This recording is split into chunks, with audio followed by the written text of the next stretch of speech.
साधारण मनीष किंतु सरल जीवनशैली, दारिद्र्य दूरीकरण, ग्रामीण विकास, सामाजिक न्याय प्रदान, चाषी मानक हित एमिति किछि लक्ष्य एक असाधारण व्यक्तित्वंकर ही हेई पारे।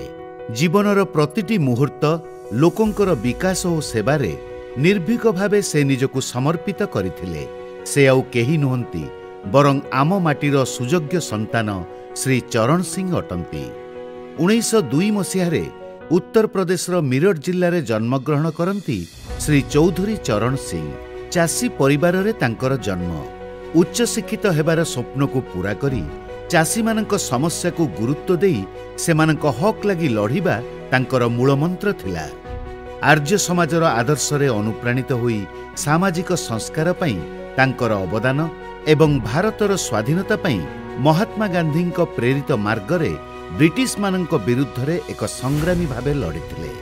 परवर्ती पर्याय रे से राजनीतिर मंग धरी आगधाड़ीर नेता भावे परिचय पाइथिले। भारत स्वाधीनता पाइथिला सत, किंतु ब्रिटिश को द्वारा प्रेरित अनेक कुसंस्कार को दूर करिवार लक्ष्य मध्य थिला।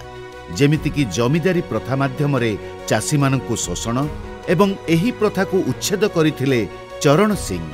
मध्यम श्रेणीर कृषक समाज लगी सरकारंकर दायित्वबोध को बुझाइबा, दुर्नीति विरोध रे स्वर उठेइबा, श्रमिकंक दैनिक मजूरी वृद्धि आदि अनेक सामाजिक समस्या को नहीं तांकर थिला लड़ई, जेउथि लगी आज भी साधारण लोकंक ठारू नहीं चाषी मानक पर्यंत से केबे मनरु लिभि जाई नांती। उदारवादी नेता हेबा सह मृदुभाषी व्यक्तित्व लगी से समस्तंकर प्रिय भाज्य पालटिथिले।